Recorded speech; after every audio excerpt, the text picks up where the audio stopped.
Enceinte de 8 mois, je me suis présentée au tribunal pour un divorce. Mais quand la maîtresse de mon mari m'a frappé devant tout le monde, le juge a soudainement ordonné le huis clos. La gifle a résonné dans toute la salle d'audience. Ce n'était pas une gifle de cinéma, ni un effet dramatique au ralenti. Une vraie gifle, le genre qui fait siffler l'air juste avant l'impact. Le genre qui s'abat comme une porte qui claque sur toutes les versions de votre vie que vous pensiez encore pouvoir vivre. Ma joue a immédiatement brûlé. J'ai senti un goût de cuivre au coin de ma lèvre, et ma main, avant même que je n'ai pu assimiler ce qui venait de se passer, s'est précipitée pour protéger mon ventre. Enceinte de 8 mois, seule, je venais d'être frappée en pleine audience devant un huissier, un greffier, 2 assistants, et l'honorable juge Bertrand Lemaire du tribunal de la famille de Lyon.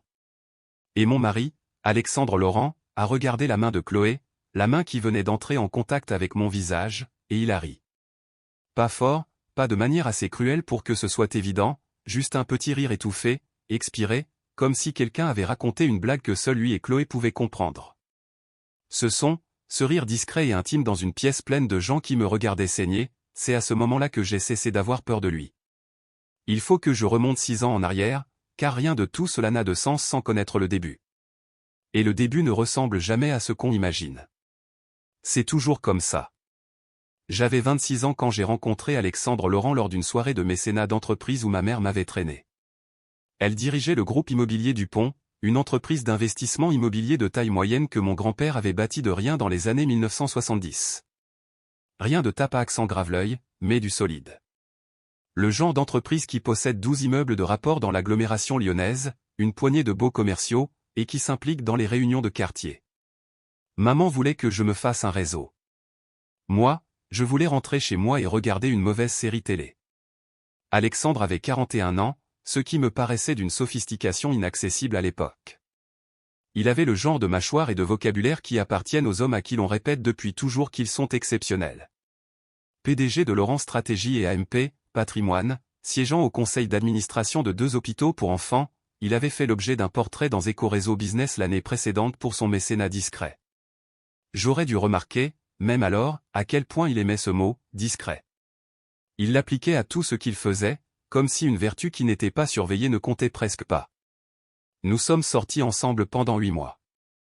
Il était charmant et attentionné, de cette manière spécifique et si bien rodée qu'il est très difficile de la distinguer de l'amour véritable quand on a 26 ans, que sa mère tombe peu à peu malade, et que le monde semble immense et effrayant. Nous nous sommes mariés dans le Beaujolais, 70 invités, des fleurs des champs. Ma mère a dansé. Les signaux d'alarme étaient là, si j'avais su comment les lire. Il a suggéré très tôt que je devrais prendre du recul par rapport au groupe immobilier Dupont, non pas le diriger, juste aider ma mère vieillissante avec les tâches administratives.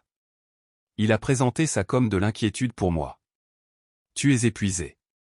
Laisse les professionnels s'en charger.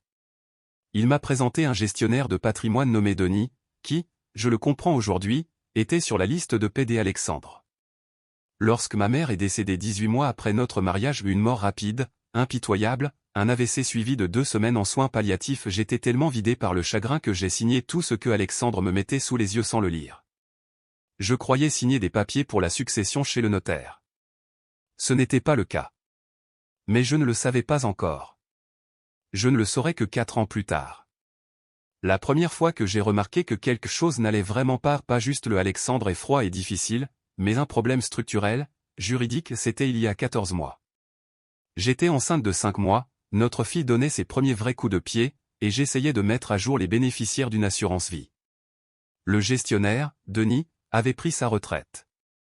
Alexandre l'avait remplacé par quelqu'un que je n'avais jamais rencontré.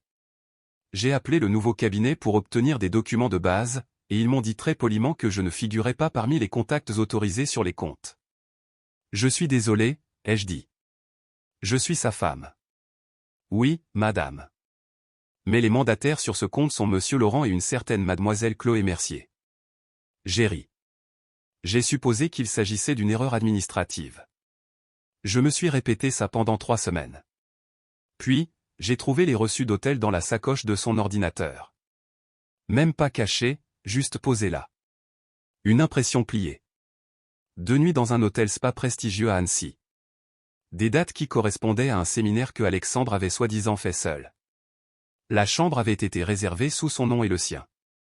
Je suis restée assise sur le sol de la salle de bain pendant un long moment après ça. Ma fille a donné 2 coups de pied, puis s'est calmée. Je ne l'ai pas confrontée immédiatement. Je sais que les gens se demandent toujours pourquoi les victimes ne disent pas simplement quelque chose, mais j'étais enceinte de 8 mois, financièrement dépendante d'un homme dont le nom figurait sur tous les comptes que je croyais partager, et je venais de découvrir que la femme désignée comme contact autorisé sur mes propres documents financiers couchait avec mon mari. J'ai appelé mon ancienne colocataire de fac, Amélie, qui travaillait comme assistante juridique à Grenoble. Amélie m'a dit 3 choses: documente tout. Ne déplace pas d'argent. Prends un avocat spécialiste du divorce immédiatement. J'ai appelé maître Simon Fournier le lendemain matin.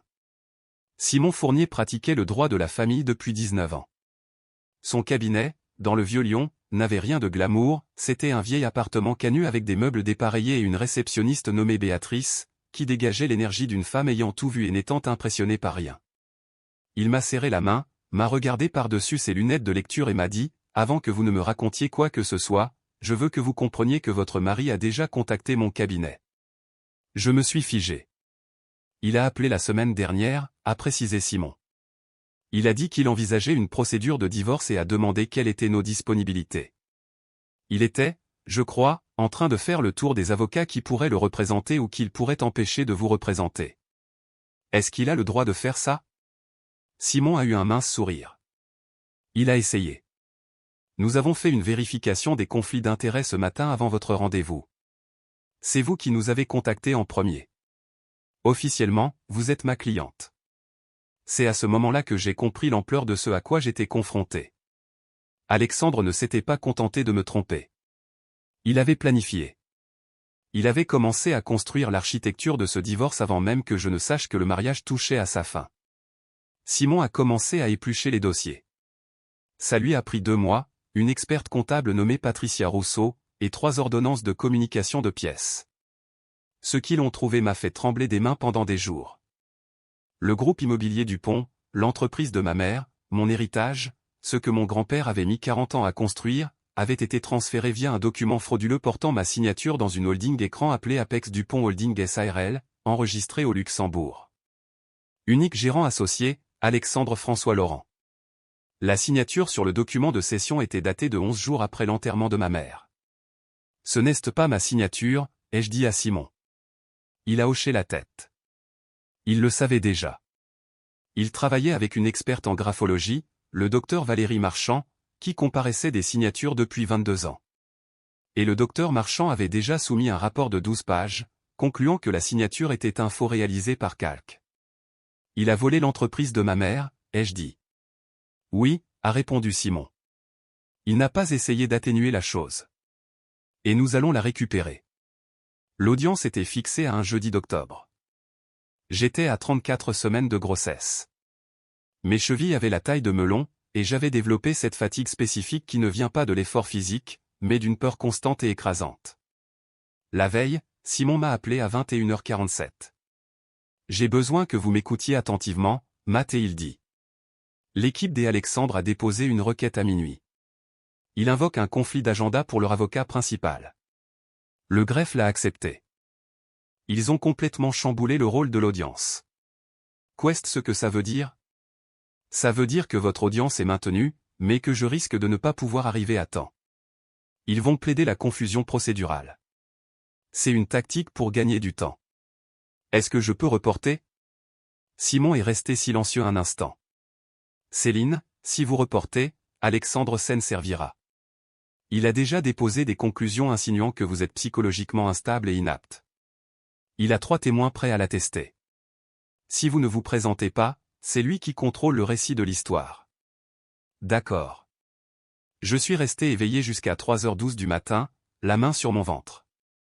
Ma fille s'est retournée et a bougé, faisant tout ce que font les bébés dans les heures sombres avant que tout ne bascule. J'ai mis ma robe bleu marine pour aller au tribunal, la seule qui m'allait encore.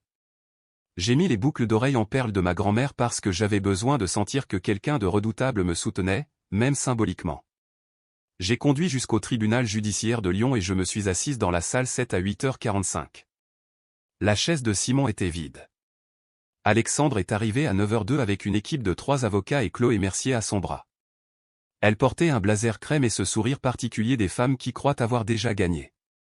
Aucun d'eux ne m'a regardé en passant. Ils se sont assis à la table des demandeurs et je suis resté à la table de la défense, seul, avec mon dossier, les boucles d'oreilles de ma grand-mère, mon corps de femme enceinte de 34 semaines, et j'ai attendu. Alexandre est venu vers moi avant l'entrée du juge. Ses avocats sont restés à leur table. Ils s'est légèrement accroupis, une mise en scène pour paraître décontracté, car Alexandre n'était pas un homme décontracté, et il a posé sa main sur le dossier de ma chaise. Signe l'accord, a-t-il dit doucement. Costume gris anthracite, regard froid, le même parfum que le jour de notre mariage. Pars avec la dignité qu'il te reste. Je ne demande rien de déraisonnable, ai-je répondu. Ma voix était ferme. Jane était fière. Une pension alimentaire de base, ma part des biens communs, et le maintien de ma mutuelle jusqu'à l'accouchement. C'est tout. Derrière lui, Chloé a fait un bruit de mépris. L'équité, a-t-elle dit assez fort pour que deux greffiers lèvent la tête. Tu as piégé un homme à succès en tombant enceinte et maintenant tu réclames l'équité. Je me suis tourné et je l'ai regardé droit dans les yeux. Ne parle pas de mon enfant. Son sourire a disparu si vite que sang était presque clinique, comme on éteint une lumière, et puis sa main a bougé. Je l'ai vu dans la demi-seconde avant l'impact. J'ai vu l'intention dans son épaule, dans la rotation de son poignet, et je n'ai pas pu bouger assez vite. La gifle a frappé ma joue gauche de toutes ses forces. Le bruit a rebondi sur tous les murs. La greffière a poussé un petit cri. L'huissier s'est levé. J'ai senti le goût du sang. Ma main est allée sur mon ventre, pas sur mon visage. Alexandre a dit, c'est exactement l'instabilité contre laquelle je mets tout le monde en garde. Mon instabilité. J'étais la femme enceinte assise seule à une table avec une lèvre en sang, et il parlait de mon instabilité. J'ai baissé les yeux sur mes mains tremblantes. Puis j'ai levé la tête et j'ai vu le juge Bertrand Lemaire. Il n'avait pas bougé. Il n'avait pas attrapé son marteau, ni ses notes, ni rien de procédural. Il était parfaitement immobile sur son fauteuil, ses documents oubliés, me fixant avec une expression que je n'avais jamais vue sur le visage d'un magistrat. Ce n'était pas de la neutralité. Ce n'était pas cette indifférence bureaucratique et travaillée que les juges cultivent comme un outil professionnel. C'était quelque chose de plus ancien, de plus dur, et de bien plus dangereux. Il a eu l'air, l'espace d'un instant, d'un homme qui venait de voir quelque chose qu'il ne pourrait jamais effacer de sa mémoire, et qui avait pris une décision à ce sujet. Huissier, a-t-il dit, sa voix aussi glaciale qu'une pièce fermée en plein hiver. Huis clos. Fermez les portes. Les lourdes portes se sont refermées avec un bruit qui ressemblait à la fin de quelque chose. Je veux décrire ce que l'on ressent quand le rapport de force bascule dans une pièce. Ça ne ressemble pas à une victoire. Pas au début. Ça ressemble à un changement de pression atmosphérique, comme avant un orage. Quand l'atmosphère prépare quelque chose d'immense et d'invisible et qu'on le sent dans ses os. Le sourire en coin d'Alexandre a vacillé une seule fois. Son avocat principal, un certain maître Gérard quelque chose, s'est penché vers lui et lui a chuchoté à l'oreille. Le juge a prononcé mon nom complet. Céline Marie Dupont-Laurent. Alexandre s'est complètement figé. Ce nom de jeune fille. Il s'était acharné à l'effacer pendant 6 ans. Dupont, c'était le nom de la famille de ma mère, le nom de mon grand-père, le nom sur le bâtiment devant lequel ma grand-mère me conduisait quand j'étais petite, en me disant avec une immense fierté, « C'est à nous, mon trésor ». Alexandre appelait ça de l'histoire ancienne. Il disait que c'était un poids inutile. Il m'avait présenté à tous les événements de son entreprise comme Céline Laurent. Juste ça, rien avant, rien d'attaché.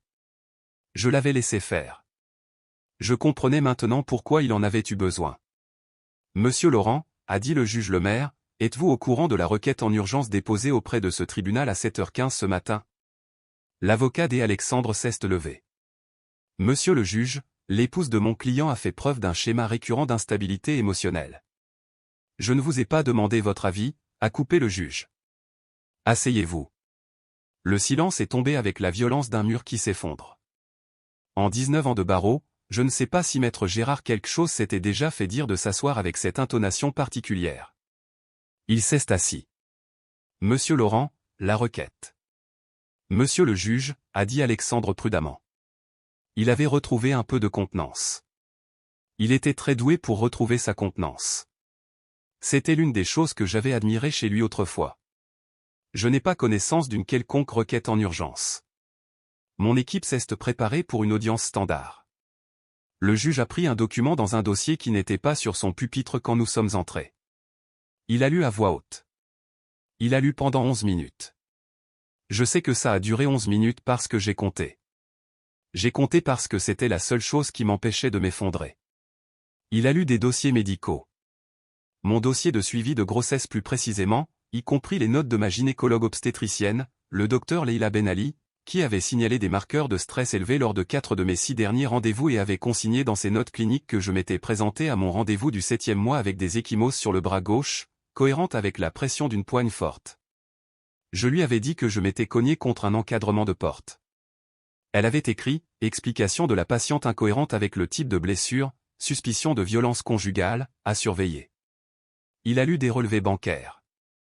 L'analyse médico-légale de Patricia Rousseau, experte comptable depuis 19 ans près la cour d'appel, montrant le transfert systématique d'actifs depuis nos comptes joints vers des comptes d'entreprises contrôlés par Apex Dupont Holding SARL, à compter du jour des funérailles de ma mère. Il a lu les actes de cession de parts sociales avec une annotation surlignée du docteur Valérie Marchand, experte en graphologie. La signature sur le document daté du 14 novembre est incohérente avec les modèles de référence du sujet. Probabilité de falsification, 96,3%. Il a lu une déclaration sous serment, celle de Simon. Il ne m'avait pas abandonné. Il avait bâti un dossier que Alexandre ne pouvait pas contrer. Il avait déposé cette requête en urgence à 7h15 du matin avant l'ouverture du tribunal. Avant que l'équipe des Alexandre ne puisse réagir, avant que le rôle de l'audience chamboulée ne leur donne un avantage procédural. Gel des avoirs, demandé. Ordonnance de protection, demandée. Signalement pour fraude et abus de faiblesse au pôle financier du procureur de la République de Lyon, demandé. Puis le juge a posé le document, a retiré ses lunettes et a prononcé quelques mots qui ont glacé le sang dans mes veines. Groupe immobilier Dupont. Le nom de mon grand-père. L'entreprise de ma mère. La chose dont Alexandre m'avait dit qu'elle ne valait rien, qu'elle était irrécupérable, qu'elle ne valait pas la peine d'être conservée. Juste avant d'imiter ma signature et de se la mettre dans la poche. Avez-vous présenté des documents de cession frauduleux à l'encontre de la plaignante, a demandé le juge en regardant Alexandre droit dans les yeux, transférant son héritage dans une société écran sous votre contrôle exclusif? Maître Gérard a attrapé le bras des Alexandre. Trop tard. Le visage des Alexandre était une chose complexe à observer. C'était un homme qui avait passé toute sa vie à contrôler le récit, et le récit était en train de quitter la pièce sans lui. Le visage de Chloé était devenu gris. Elle regardait les portes closes comme si elle calculait la distance pour les atteindre. Le juge a continué sa lecture. Des SMS récupérés sur un appareil sauvegardé. Mon ancien téléphone, que le technicien de Simon, un contractuel nommé Marc Weber, fort de 12 ans d'expérience en investigation numérique, avait récupéré depuis une archive cloud dont Alexandre ignorait l'existence. Des messages des Alexandre à Chloé, datés des jours de mes consultations prénatales. Elle est chez le médecin jusqu'à midi. Va à la maison et récupère les classeurs dans le placard du bureau avant son retour. Des messages décrivant des tentatives d'accès à mon dossier médical privé via un contact au service de facturation de ma clinique. Un message vieux de 3 semaines envoyé depuis le téléphone personnel des Alexandre, si elle ne signe pas d'ici le 14, fait changer les serrures pendant qu'elle est à son prochain rendez-vous. Je gérerai le scandale. Il avait prévu de m'enfermer dehors, de m'interdire l'accès à ma propre maison, enceinte de 8 mois, pendant que j'étais à une consultation de suivi de grossesse. Les preuves corroborent ces déclarations dans leur intégralité, a déclaré le juge. La température de sa voix n'avait pas varié d'1 degré. Et elle corrobore plusieurs autres déclarations qu'elle n'avait même pas encore faites. C'est alors que les portes de la salle d'audience se sont ouvertes. Simon Fournier est entré, l'air d'avoir survécu à une guerre au cours des 3 dernières heures, ce qui, je l'apprendrai plus tard, était essentiellement le cas. Sa cravate était de travers. Un bleu commençait à se former sur sa mâchoire gauche. Son téléphone avait disparu. Quelqu'un le lui avait pris de la poche dans le parking souterrain. Ce n'était pas un hasard. Les hommes de main des Alexandre savaient exactement quel parking Simon utilisait. Ils avaient posté quelqu'un pour le surveiller. Simon s'est dirigé vers ma table, a posé un nouveau dossier et s'est assis à côté de moi. Il a regardé mon visage, ma joue, le coin fendu de ma lèvre, et quelque chose dans son expression est devenu d'un calme effrayant. « Je suis désolé d'être en retard », a-t-il dit. « Vous êtes exactement à l'heure », ai-je répondu. Le juge avait observé toute la scène sans faire de commentaire. Maintenant, il regardait Chloé Mercier, qui était toujours assise à la table des demandeurs, son blazer crème ressemblant soudain à un costume tiré de la mauvaise pièce de théâtre. « Mademoiselle Mercier, a-t-il dit, vous n'êtes pas partie à cette procédure. Vous avez frappé une personne vulnérable dans ma salle d'audience. Vous allez être placée en garde à vue pour trouble à l'audience, et je ferai un signalement distinct au procureur de la République concernant l'agression d'une femme enceinte. » Chloé a ouvert la bouche. « Vous avez le droit de garder le silence, » a tranché le juge. « Je vous le recommande fortement. » Elle a gardé le silence. L'atmosphère de la pièce avait changé maintenant, comme si la marée s'était retirée sur quelque chose d'immense, ne laissant sur le rivage que la vérité crue et absolue de la situation. Un par un, le juge a statué sur les requêtes. Ordonnance de protection accordée, avec effet immédiat, me couvrant, moi, ma fille à naître et ma résidence principale. Le domicile conjugal m'a été attribué en jouissance exclusive dans l'attente du jugement de divorce définitif. Alexandre a reçu l'ordre de quitter les lieux avant 17 h le jour même. Couverture santé, Alexandre a été sommé de rétablir ma mutuelle, que son avocat avait discrètement résiliée 2 mois plus tôt, sous 24 heures. Le juge a souligné que le fait de priver une femme enceinte de sa couverture santé constituait une mise en danger délibérée pouvant engager sa responsabilité pénale, et il l'a dit très clairement. Tous les comptes au nom d'Alexandre contenant des actifs soupçonnés d'avoir été transférés frauduleusement, gelés dans l'attente de l'enquête. Le groupe immobilier Dupont placé sous administration judiciaire dans l'attente des résultats de l'enquête pour fraude, ma revendication à la pleine restitution de la propriété étant actée au dossier. Alexandre s'est opposé à chacune des décisions. Il s'y est opposé avec éloquence. Il s'y est opposé sur la forme. Il s'y est opposé personnellement. À un moment donné, il s'est opposé avec ce ton indigné spécifique à un homme qui, en 47 ans d'existence, ne s'était jamais fait dire qu'il ne pouvait pas simplement obtenir ce qu'il voulait. Il a perdu à chaque fois. Son avocat a cessé de formuler des objections après le 3e rejet. Les avocats savent quand le vent tourne dans une salle d'audience. Maître Gérard quelque chose fréquentait les tribunaux depuis longtemps. Il le sentait, lui aussi. À un moment donné, Alexandre s'est penché vers moi par-dessus la table. Une erreur. Une erreur stupide et arrogante typique d'Alexandre Laurent. Tu vas le regretter, a-t-il dit d'une voix suffisamment basse pour que ce soit clairement destiné à moi seul. Je ferai en sorte que tu regrettes. Monsieur Laurent. La voix du juge était un mur. Vous venez de menacer une personne protégée à l'intérieur de ma salle d'audience, devant cette cour, alors que cette procédure est intégralement retranscrite par le greffe. Alexandre a levé les yeux. Elle n'est pas simplement votre épouse, a déclaré le juge Lemaire. Elle est une citoyenne de ce pays, une patiente bénéficiant d'un suivi de grossesse, et un individu placé sous la protection de cette cour. Vous ne vous adresserez plus jamais à elle dans cette salle, j'y veillerai personnellement. Alexandre a fermé la bouche. Pour la première fois en 6 ans, il n'avait plus rien à dire. Le marteau est tombé. Je me suis levé lentement, parce que se lever vite n'était plus quelque chose que mon corps pouvait faire à 34 semaines. Mes jambes me portaient à peine, non par peur, mais par cet épuisement propre à quelqu'un qui carbure à l'adrénaline depuis si longtemps que l'absence de menace donne l'impression d'un vide absolu. Simon m'a soutenu par le bras. Il n'a rien dit. Il n'en avait pas besoin. J'ai regardé Alexandre. Il était penché sur la table, parlant à Maître Gérard d'une voix basse et rapide, ou du moins il essayait.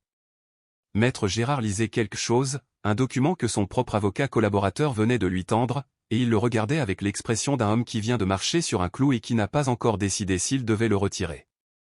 Alexandre lui a pris le document des mains. Il l'a lu. Les couleurs ont quitté son visage si complètement que cela en devenait presque un symptôme clinique. Ses mains qui avaient toujours été d'une stabilité à toute épreuve, qui avaient signé des chèques, serré des mains et tenu des coupes de champagne avec l'aisance naturelle d'un homme qui dominait chaque pièce où il entrait. Ses mains-là tremblaient. Il a levé les yeux vers moi, et pour la première fois en 6 ans, Alexandre Laurent avait l'air véritablement, authentiquement terrifié. Pas des conséquences dans l'abstrait. De moi, précisément. De ce que j'avais fait, de ce que j'avais silencieusement assemblé pendant qu'il était occupé à être certain d'avoir déjà gagné. Qu'est-ce que c'est que ça? a-t-il murmuré. Je veux être honnête sur ce que j'ai ressenti à ce moment-là. J'aimerais dire que j'ai ressenti un triomphe, ou du soulagement, ou cette soif de vengeance assouvie que les gens sur Internet aiment imaginer chez les victimes. J'ai fini par ressentir ces choses, plus tard. Mais à cet instant précis, en regardant son visage gris et ses mains tremblantes, j'ai ressenti quelque chose de beaucoup plus calme. J'ai ressenti que Jen avait fini. 6 ans, l'entreprise de ma mère, les premiers mois de ma fille dans mon corps, ma lèvre fendue, les boucles d'oreilles de ma grand-mère que j'avais portées comme une armure. Jen avait fini avec tout ça. C'est la version corrigée, ai-je dit. La seule vraie version de l'histoire. J'ai pris mon dossier. J'ai réajusté les boucles d'oreilles de ma grand-mère. Et je suis sorti de la salle 7 pendant que mon mari restait planté là, tenant la preuve de tout ce qu'il avait fait et mesurant tout le poids de ce que ça allait lui coûter. Je dois vous dire ce qu'était ce document, parce que vous méritez de le savoir. L'équipe d'investigation de Simon, au cours des 2 mois précédant l'audience, avait fait quelque chose que Alexandre n'avait pas anticipé. Ils avaient retrouvé Denis. Denis, le gestionnaire de patrimoine à la retraite, celui sur la liste de PD Alexandre, qui avait géré la paperasse autour de la succession de ma mère. Denis avait 63 ans, vivait à Biarritz, il s'est avéré, se sentait très coupable d'un certain nombre de choses depuis plusieurs années. Lorsque l'enquêteur de Simon l'a trouvé et lui a exposé les risques pénaux encourus aux complicités de fraude, association de malfaiteurs en vue de commettre un faux, abus de confiance, Denis a décidé que sa loyauté envers Alexandre Laurent ne valait pas une condamnation au tribunal correctionnel. Denis avait gardé des archives, les vraies archives, une documentation parallèle de chaque transaction, de chaque transfert, de chaque instruction que Alexandre lui avait donnée au moment de la mort de ma mère.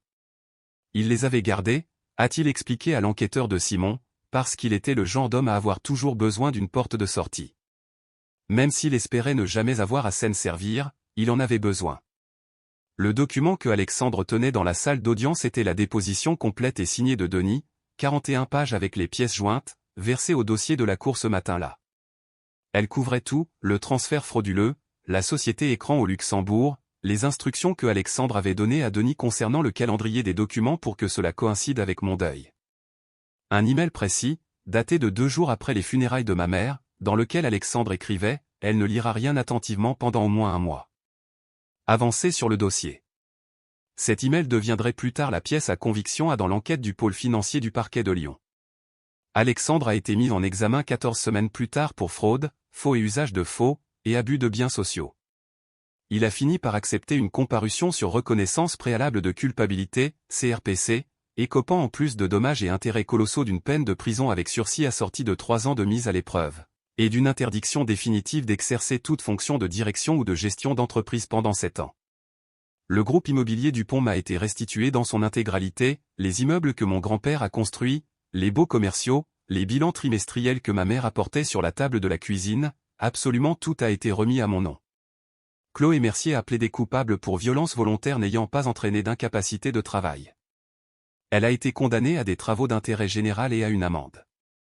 Alexandre a été condamné aux dépens et a dû rembourser mes frais d'avocat, l'experte comptable et le docteur Valérie Marchand. Maître Gérard quelque chose, à son crédit, a envoyé à Simon un email court et professionnel disant qu'il n'avait pas été au courant de toute l'étendue des agissements de son client et qu'il ne le représenterait plus à l'avenir. Ma fille est née un mercredi, 6 semaines après l'audience. Je l'ai appelée Éléonore. En hommage à ma grand-mère, qui m'avait promené devant les bâtiments du groupe Dupont quand j'étais petite et m'avait appris ce que signifiait bâtir quelque chose qui dure. En hommage à ma mère, qui avait dansé à mon mariage et n'a jamais vécu pour voir comment l'histoire se terminait. Éléonore Céline Marie Dupont-Laurent. Tous les prénoms, chaque nom de famille. Elle pesait 3,7 kilos. Et elle m'a regardé dans la salle d'accouchement avec cette expression ancienne et sage si spécifique aux nouveau-nés. Celle qui donne l'impression qu'ils viennent d'arriver de quelque part d'immense et qu'ils sont en train de décider ce qu'ils vont faire de ce nouvel endroit. Amélie était là. Simon avait fait envoyer des fleurs. Le docteur Ben Ali, qui avait écrit suspicion de violence conjugale dans ses notes et n'avait jamais cessé de surveiller, qui avait discrètement photocopié chaque document pertinent lorsque le cabinet de Simon avait demandé les dossiers. Le docteur Ben Ali est passé pendant sa pause et a tenu Éléonore dans ses bras pendant 7 minutes. Je l'ai regardé tenir ma fille et j'ai pensé à toutes ces personnes qui avaient simplement fait leur travail, ce qui était aussi une autre façon de dire qu'ils m'avaient vraiment vu. Denis avec ses archives parallèles. Le docteur Ben Ali avec ses notes méticuleuses. Simon avec son bleu sur la mâchoire, entrant dans une salle d'audience à huis clos exactement au moment où il devait y être. La justice, en fin de compte, ce n'est pas un coup de marteau dramatique. C'est une centaine de petits actes de documentation entre les mains de personnes qui refusent de détourner le regard. Cela fait 8 mois que Éléonore est née. Elle apprend à s'asseoir. Elle a des opinions très arrêtées sur les bananes et un attachement profond à un ours en peluche nommé Ba, par son propre décret apparent. Je vais au bureau du groupe immobilier Dupont 2 fois par semaine. Nous rénovons le bâtiment de vie urbaine, nouvelles fenêtres, appartements modernisés.